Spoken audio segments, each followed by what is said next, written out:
Bom dia, sétimo ano, tudo bem com vocês? Vamos começar nossa aula de história e hoje nós vamos falar de reforma e contra-reforma. Vamos compreender um pouquinho dessa mudança que ocorreu na Europa. A gente já viu, né, o sistema feudal chegando ao fim, com o fortalecimento do poder do rei e o enfraquecimento, né, o questionamento do poder da Igreja Católica.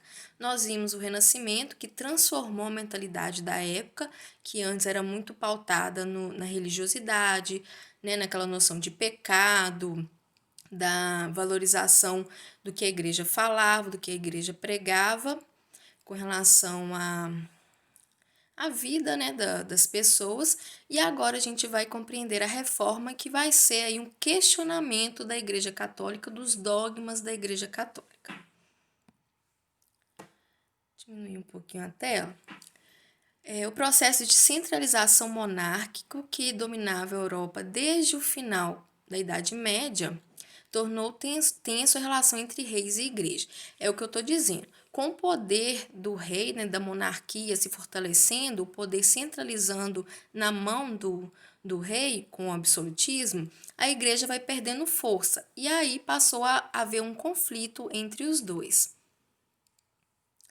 A igreja, como a gente sabe, era a maior instituição da época, possuía grandes propriedades de terra, né, e também tributos, ela arrecadava muitos tributos, muitos impostos, e isso também começou a entrar em choque com o rei, porque o rei, ele passou a questionar isso, ele queria, né, os reis passaram a questionar, querendo direito aos impostos arrecadados.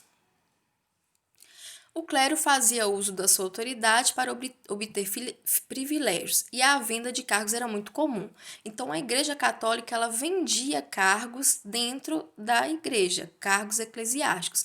E isso, desde a Idade Média, era muito comum. E isso também passou a ser mal visto. O maior escândalo foi a venda de indulgências. O que é indulgência? Era um papel que era vendido pela Igreja Católica com o perdão dos pecados das pessoas. Então, elas compravam essa indulgência acreditando que o seu pecado estaria perdoado. Então, esse foi o maior escândalo. Nós vamos conhecer agora, vocês estão vendo a figura aí, de Martinho Lutero. Martinho Lutero ele era um monge agostiniano, ele vivia na Alemanha e ele pertencia, né, à Igreja Católica e começou a ver de perto as coisas que a igreja fazia, as ações que a igreja fazia, e ele passou a não concordar, principalmente com a questão da venda de indulgências.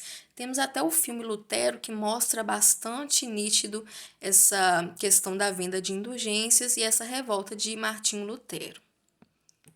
Nós temos aqui uma cena do filme onde mostra o João Tetzel, ele vendendo as indulgências.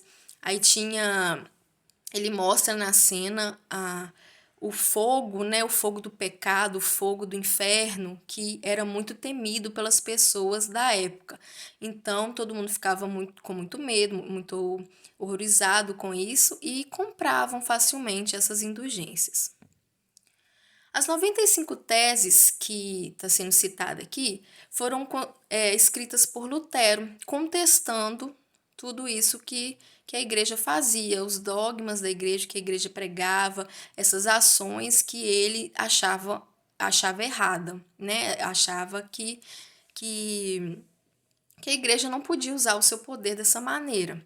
Então ele construiu aí essas 95 teses e afixou na porta de uma igreja, para que todo mundo pudesse ter acesso, embora a gente saiba que a maioria da população não tinha acesso à leitura e à escrita, né? Somente os nobres e o clero tinham acesso, mas aí ele quis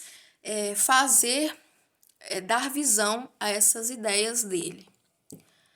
Em 1520, o Papa Leão X redigiu uma bula condenando Lutero e exigindo que ele se retratasse. Só que ele fez totalmente o contrário. Ele queimou essa bula em público e dificultou ainda mais a situação. O que ele teve de vantagem? O imperador Carlos V convocou uma assembleia e o monge que tinha sido condenado herege pela igreja, né, contra a igreja, ele foi acolhido pela nobreza, alemã e ficou escondido. Ele foi e refugiou-se no castelo de Wartburg. Ali ele se dedicou a traduzir a Bíblia para o alemão, que antes a Bíblia era escrita em latim. A missa era rezada em latim, então as pessoas não entendiam nada. E aí ele foi, né, um dos primeiros aí a traduzir a Bíblia para o alemão, para a língua que mais pessoas pudessem ter acesso. Aqui nós temos a imagem dele. Vou aproveitar falando da Bíblia. Eu gostaria que para a próxima aula vocês trouxessem uma Bíblia. Então, né, olha aí se tem em casa uma Bíblia, já separa para a próxima aula, tá bom? Em 1530, a Confissão de Augsburgo, escrita pelo seu discípulo, né, ela fundamentou a doutrina luterana. Então, o que acontece? A partir daí, dessa aceitação da nobreza alemã, o próprio imperador, né, vai acabar tendo que aceitar, através da paz de Augsburgo, a ideia luterana. Então, os princípios que Lutero ele formulou vão ser a base da nova doutrina protestante. Esse acordo determinava o princípio de que cada governo dentro do Sacro Império Germânico, né, a Alemanha, então ela era dividida em partes, né? Não era um país ainda, então cada governo poderia escolher, que seu povo, né, escolhesse a religião que eles pudessem seguir, a doutrina que eles pudessem seguir. Em cada região, o luteranismo assumiu características diferentes. Aí nós vamos ver que a partir da ideia de Martinho Lutero vão surgir novas doutrinas. Nós temos aqui a expansão do luteranismo na Europa. Vocês vão ver pelo mapa. Surgiu então o calvinismo. Vamos conhecer um pouquinho. O calvinismo é baseado nas ideias de Lutero, com algumas mudanças, e foi feito, né, foi elaborado, foi iniciado por João Calvino, que era um francês, e na Suíça ele refugiou-se na Suíça e começou aí a divulgar essas novas ideias. A diferença é que ele acreditava, ele difundia a ideia de predestinação, ou seja, as pessoas para ele já nasciam com o destino traçado. Aqui está dizendo, né, a salvação dependia dos fiéis e sim de Deus, e a questão da doutrina da predestinação. Vamos aqui o anglicanismo. Agora o anglicanismo que foi iniciado na Inglaterra. Na Inglaterra, ela surge, essa nova doutrina, o anglicanismo, surge com uma questão meio peculiar, porque é o seguinte, o rei Henrique VIII, ele era casado, e a Igreja Católica, né, como é até hoje, não permitia. Hoje pode, mas perante a Igreja continua casado, né? A questão aqui hoje a separação é civil, mas perante a Igreja aquele acordo não se desfaz. Então, nessa época principalmente, o rei Henrique VIII era casado e queria se separar de sua esposa, que não lhe dava o filho homem, né, que naquela época as crianças morriam muito facilmente ao nascer ou bem pequenas, e ele queria um filho homem para assumir, né, quando ele morresse. Então, o que acontece? A igreja não permitiu, obviamente, porque a igreja era contra, e ele foi então excomungado pela Igreja Católica porque ele se divorciou e casou novamente. Aqui nós temos a imagem de Henrique VIII. Através do ato de supremacia, né, criou-se a Igreja Anglicana, cujo poder estaria também na mão do rei. Então, ele meio que misturou a questão política com a religiosa.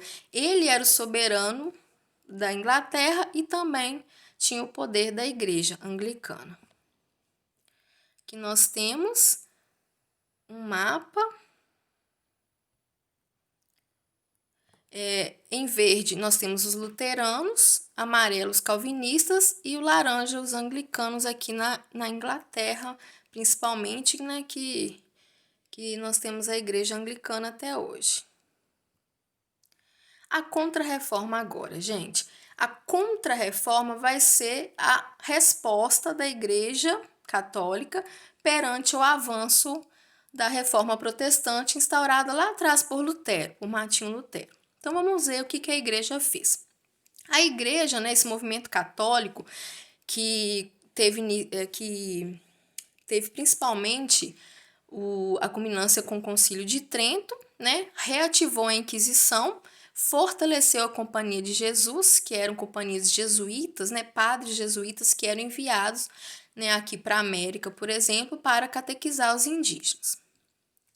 O Concílio de Trento se reuniu na cidade de Trento, na Itália, e tinha aí um dos meios para reativar o Santo Ofício, que era a Inquisição, que era um tribunal que julgava e condenava as pessoas consideradas hereges. Dentre as ferramentas usadas contra as práticas contrárias ao dogma católico estão a condenação de tortura e morte na fogueira. Então, a principal punição aí para a pessoa que era considerada herege, cometia heresia, era contra os dogmas da igreja, era a fogueira. Então, muitas pessoas, muitas mulheres principalmente, foram mortas na fogueira, condenadas como bruxas. Nós temos até bastante filmes que falam sobre isso. A criação do Index, que consistia numa lista de livros proibidos pela Igreja Católica. Então, ela divulgou essa lista, onde havia inúmeros livros que eram queimados e os criadores perseguidos pela Igreja Católica. E quem portasse esse livro também poderia ser condenado como herege. Nós temos aqui a questão da Companhia de Jesus, como eu já disse, que eram missionários jesuítas, né? Padres jesuítas que eram enviados para catequizar os indígenas, né? Divulgar os dogmas da Igreja Católica.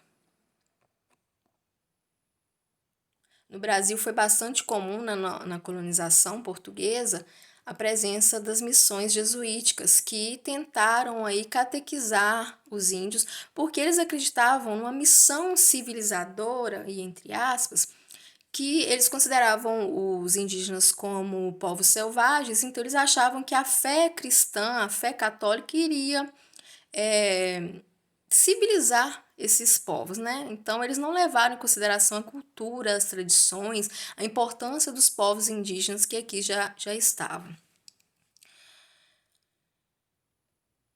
Aqui é importante. Igualmente, reafirmou certos dogmas que foram rechaçados por Martinho Lutero. Então, a principal mudança não, aqui vai permanecer, na verdade, né? A permanência que a igreja fez questão de ressaltar, que é a presença real de Cristo na Eucaristia e a adoração aos santos, né, católicos aí que a gente tem até hoje.